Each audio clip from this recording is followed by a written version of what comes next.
Oeste com Elas entrevista. Recebemos agora aqui no telão o deputado federal Biratã Sanderson. Tudo bem, deputado? Bem-vindo. Sempre bom conversar com o senhor. Obrigada por nos atender. Bom dia. Bom dia, Adriana. Parabéns pelo programa. Quem mais está aí contigo? Marina Helena e Paula Camacho. Marina e Paula Camacho. Bom, uma seleção aí para vocês. Exatamente. A Marina Helena, o senhor acompanhou com certeza, foi candidata à Prefeitura de São Paulo, está aqui nos engrandecendo sempre com comentários diversos, especialmente econômicos, assunto que entende muito. Paula Camacho tem um canal muito legal no YouTube que chama Zona de Polêmica, nós estreamos, estamos no ar há um mês, muito legal recebê-lo, já queríamos marcar esse encontro. Deputado, nós estamos acompanhando os passos da PEC da segurança pública. O senhor já disse que a proposta é, na verdade, o fim da segurança pública. Por quê? Porque tudo aquilo que o PT, o petismo coloca à mão, sempre tem um ideal, eu diria, malicioso, no mínimo, né? Um olhar deletério. E a questão da segurança pública não é diferente. Na reforma tributária, nós acompanhamos, votamos contra, e ali nós já tínhamos indicado que a ideia era fazer uma grande concentração de atribuições e de poder em Brasília. Fizeram. A reforma tributária praticamente aniquilou os municípios. O prefeito agora é um despachante do Ministério da Fazenda, apenas carimbando recursos que ele possa receber do Poder Central. Agora, na segurança pública, a mesma coisa. Esses regimes totalitários, baseados no marxismo, eles têm sempre um ideal ditatorial. Aliás, está lá dentro do Estatuto do PT, de forma implícita, os ideais marxistas, que trazem o quê? A ditadura do proletariado. Então, eles não confiam nas classes produtivas e fazem o quê, então? Vamos retirar qualquer tipo de poder decisório e deixar que nós decidimos aqui em Brasília. E vão fazer agora, e querem fazer o melhor, nós não vamos permitir. Dessa vez, a reforma tributária nós tentamos, né? Havia muito ruído, muitas mensagens equivocadas, e acabou que muitos deputados não receberam a pressão que deviam receber da população brasileira e passou. Agora, essa reforma da segurança pública é um absurdo. Eles querem aniquilar, alijar a atuação das secretarias estaduais de segurança pública, diminuir a autonomia das polícias militares, das polícias civis e passar tudo para a esfera do Ministério da Justiça e Polícia Federal. E olha, eu sou de carreira da Polícia Federal.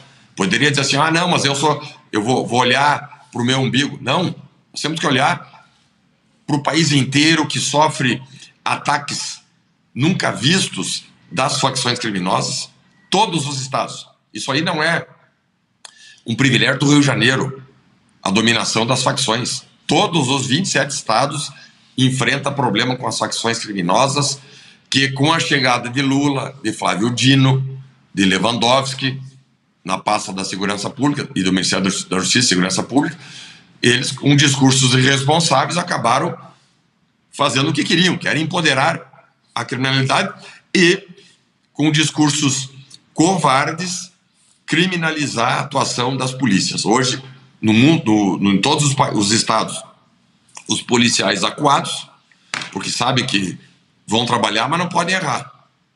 São, por ano, atendidos no Brasil, milhares e milhares de ocorrências. Milhares. Só São Paulo atende por dia 50 mil ocorrências, dado que me passou o deputado federal Guilherme Derrite, que está secretário de Segurança Pública em São Paulo.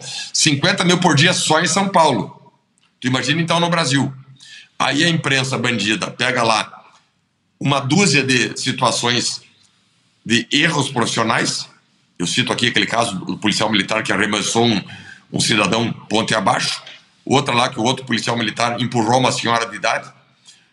Mas são exemplos extraídos de um percentual muito pequeno, 0,001%, para dizer isso interessa ao PT, interessa aos marxistas, interessa aos comunistas, interessa à imprensa dominante no Brasil, interessa inclusive à Suprema Corte, e daí, com isso, eles jogam a pecha. A polícia brasileira é violenta, então vamos achar uma maneira de limitá-la.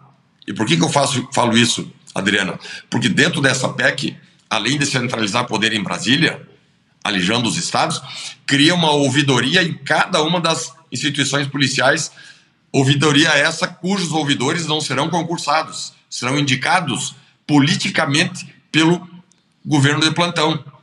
Ora, óbvio que vão botar ali marxistas, comunistas, adoradores de bandidos, para dizer, o policial lá está errando no seu mistério e por isso vamos desmilitarizar a polícia, por isso vamos retirar poderes da polícia, por isso vamos adotar a DPF 635, no caso lá do Rio de Janeiro. Esses absurdos todos, Adriana, Paula e Mariana, estão dentro dessa proposta de emenda à Constituição. Eu tive a oportunidade de lê-la e eu e outros deputados federais que atuamos aqui fortemente na bancada da Segurança Pública, vamos fazer de tudo para ajudar a convencer os demais deputados, porque a esquerda nós já sabemos. Sim. Ela é deletéria, ela é a favor de bandido, ela é contra o policial, mas eles têm 140 votos. Claro. Deputado... Mesma coisa na reforma tributária. Como é que eles aprovam? Porque tem o voto do tal do Centrão. O Centrão só age pressionado. Se tem alguma vantagem política, ele vai lá e age. Então, na questão da segurança pública, vamos precisar do apoio de todo mundo, inclusive da Revista Oeste, que é muito forte, para convencê-los a não levar adiante essa proposta, que não é proposta da segurança pública, como eu disse, é a proposta do fim da segurança pública no Brasil. Conte conosco, deputado. Deputada, a minha pergunta é a seguinte: a gente viu aí na semana passada uma operação da polícia do Rio de Janeiro que chocou, né, o Brasil inteiro aí. Descobriram uma rede, 6 bilhões ali do crime organizado, que envolvia fintechs, enfim, bastante sofisticada, e também uma parceria ali do Comando Vermelho com o PCC, né? E a gente viu que isso aí foi descoberto graças a uma atuação conjunta com o governo estadual, que é isso que você acabou de falar. O que mais me preocupa nessa PREC da segurança é exatamente isso.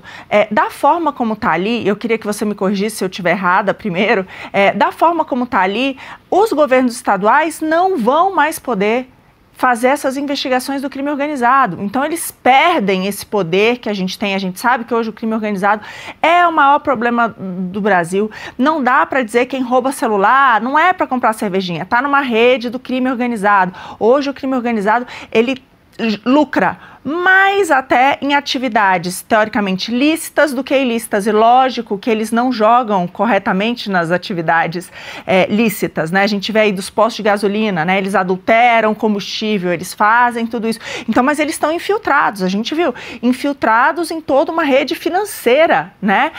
Importante. Então, e pela maneira como essa PEC endereça isso, simplesmente os estados vão ficar de mãos abanando. A gente seria o fim do GAECO, por exemplo? Então eu faço essa pergunta para você e a minha continuo no seguinte: como que a gente barra isso? E aí eu imagino o seguinte: os governadores são muito importantes. Você falou aí da questão do Centrão, eu concordo com você, a oposição hoje, dá para dizer, ela não tem a maioria, né? Ela depende dos votos do Centrão, mas conseguiu-se, por exemplo, agora, os votos do Centrão para apoiar a urgência do PL da anistia. Então, sob pressão, dependendo, esses atores, eles reagem. E os governadores têm um peso importantíssimo. A gente viu aqui na manifestação pela anistia o que aconteceu ali. A gente viu o vice-líder, né, o vice-presidente da Câmara ali com o microfone perguntando para cada um dos governadores: você apoia a anistia? Seu partido também? Né? Tarcísio, republicanos apoiam a anistia? Zé, meu novo apoia a anistia? Né? Então, ali ficou muito claro que... E aí eles foram perguntando: União apoia a anistia? O Kassab não está aqui, mas, né?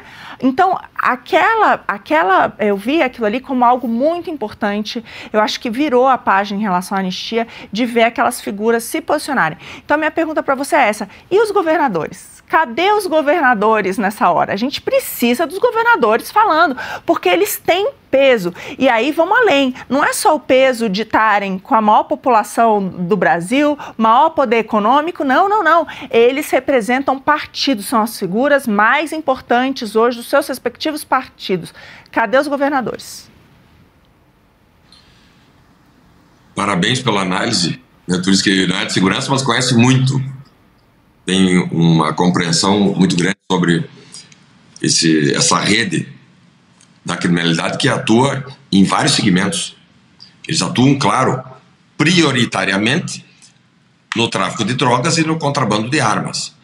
Mas, acessoriamente, hoje estão atuando combustíveis, gás de cozinha, internet, TV a cabo, até, acreditem, até, sabe, esses teleentrega de medicamento ou de fast food, iFood, até isso eles têm em algumas cidades cobrança.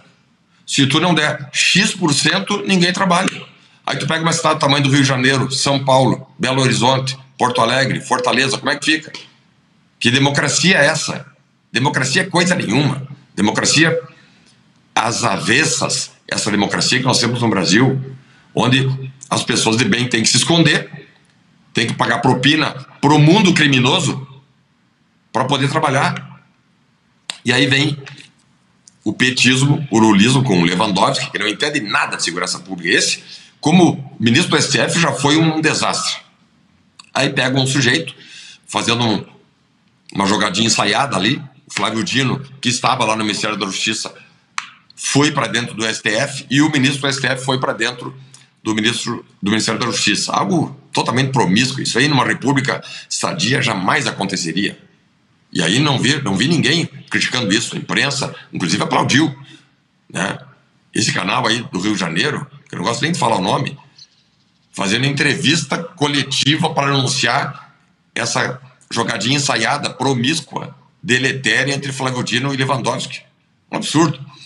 E aí vai lá Lewandowski agora, cumprindo uma determinação do Lula. Não, então agora vamos empoderar a Polícia Federal. Toda ação, segundo eles, claro, não vai passar porque nós vamos trabalhar para que isso não passe. Mas eles querem que esteja na Constituição que todo delito que tenha ocorrido a partir do crime organizado não seja mais investigado por autoridades estaduais, e sim pela autoridade policial federal, Ministério Público Federal e Justiça Federal. Ou seja, a Polícia Federal não tem capilaridade para atuar no Brasil inteiro. Por isso é uma agência que atua residualmente. São 12 mil homens e mulheres que atuam no Brasil inteiro, 12 mil para 220 milhões de habitantes, justamente porque só vai... A PF foi construída aos moldes do FBI, só atua em situações esporádicas. Mas eles querem inverter essa lógica justamente para não haver investigação contra o crime organizado. E para perseguir só aqueles que sejam do lado político deles. Então, permitir que haja essa concentração de poder, essa centralização de atribuições na Constituição vai ser o fim da segurança pública. Aí sim, nós vamos virar um narco-estado.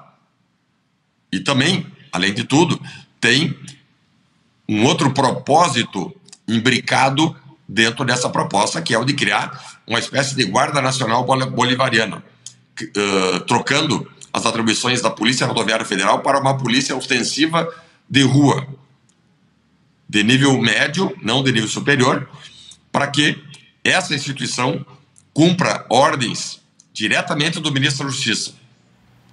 Então, vejam, só há proposições e propósitos não republicanos. Impossível que os parlamentares vão aceitar isso aqui. Nós, da oposição, estamos trabalhando muito forte para esclarecer cada um dos parlamentares quanto ao perigo de aprovarmos essa proposta de emenda à Constituição. Eles querem, Adriana, até fiz uma relação aqui, querem melhorar a segurança pública do Brasil? Eu tenho a solução, como outros parlamentares que conhecem a matéria também têm. Eu tenho 25 anos de Polícia Federal, tive a oportunidade de conhecer vários países do mundo afora, atuando. Sou um estudioso do direito penal e da ciência policial nesses últimos 25 anos.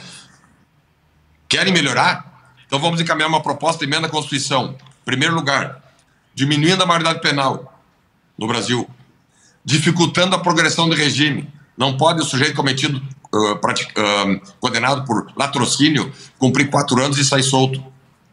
Proibir visita íntima aos presídios. Isso é um absurdo. Poucos países têm isso. Obrigar bloqueadores de sinais. Aliás, nós aprovamos aqui na Câmara Federal um projeto de minha autoria, inclusive, obrigando o Estado ou os entes federados, já que não existe presídio municipal, né? Os presídios são 5 presídios federais e 1.500 presídios estaduais, obrigando a instalação de bloqueadores e sinais pelo Estado. O problema é do Estado como vai administrar na questão da vizinhança. Nos outros países tem isso. Estabelecer um programa de valorização para os policiais. Todos os países que eu estive visitando as polícias, os policiais são bem tratados. Aqui o policial é tratado como marginal. Aí não é ânimo, não há nem vontade em sair para as ruas para bem atender a população. Baixos salários, mais de 400 policiais são assassinados em serviço ou em razão dele por ano. 400, isso é o recorde do mundo. Não tem lugar nenhum no mundo isso. Nem em países conflagrados como El Salvador, Nicarágua, México é assim. Estabelecer plano, um seguro de vida para os policiais. Aí esses dias um deputado me criticou. Ah, mas e daí o padeiro vai ter que ter seguro de vida? Quantos morrem 400 padeiros em serviço por ano? Pô, você tem razão. Então, ter essa noção de valorizar os policiais e não passar pano em vagabundo é a primeira ação que esse governo tem que fazer. Destinar recursos para os estados que não mandam. Sim. Temos aí muito 50 importante. milhões de brasileiros hoje no tal de Bolsa Família, contando o pé de meia. Quantos bilhões é isso aí? Pois é. E aí nós não temos o Ministério da Justiça e Segurança Pública com orçamento, enquanto o Ministério da Educação conta com mais de 200 bilhões por ano. O Ministério da Saúde, mais de 200 bilhões por ano. O Ministério da Segurança Pública, que é o da Justiça e Segurança Pública, não tem nada. Zero orçamento. Zero orçamento. Então, quando eles vêm com essa canalice de querer botar PEC da segurança pública para resolver problema, né, é muita covardia. Claro que eles têm incapacidade intelectual, não têm habilidade política, não têm conhecimento técnico nenhum. Mas aí trazem junto todo um mau caratismo, má fé, para dentro da questão de segurança pública tentar mentir para a população, dizer que nós estamos atuando para enfrentar o crime organizado. Sim. Quando na verdade estão ao contrário, estão atuando para proteger o crime organizado. Nossa, que preocupante. E ainda mais falando com o senhor, né, que realmente é autoridade no assunto, entende muito, excelentes as sugestões que o senhor passou agora aí em pouquíssimos minutos. É inacreditável que ainda não tenham esses bloqueadores perto dos presídios, providências que seriam básicas. E a valorização à polícia, né? Homens que saem todos os dias às ruas correndo o risco de nem voltarem por nós, né, por todos nós. Enfim, deputado, o chat aqui adorando a nossa entrevista, muitas telas acompanhando, dando palpite, apoiando muito, dizendo que triste a nossa realidade. Obrigada pelas explicações. A gente queria ficar com o senhor muito mais, entrar em diversos outros assuntos, mas temos alguns compromissos. Vamos ter que encerrar por aqui, desejando para o senhor, é claro, uma ótima semana e que volte, por favor, para falar de outros temas. Conte com a gente aqui, acompanhando o passo a passo na Câmara. Muito obrigado, Adriana, Paula, Mariana, parabéns a vocês. E sempre à disposição para, na medida do possível, sempre que puder, eu converso com você. Claro. Sobre inúmeras pautas. Essa pauta da segurança pública, uma pauta muito cara à população, que Brasil afora está acuada, pressionada pelas facções criminosas que tomaram conta nesses últimos 3 anos. Fundamental, assunto prioridade para o Brasil inteiro, né? Segurança. Bom, deputado, boa semana, bom trabalho, muito obrigado de novo, um grande abraço.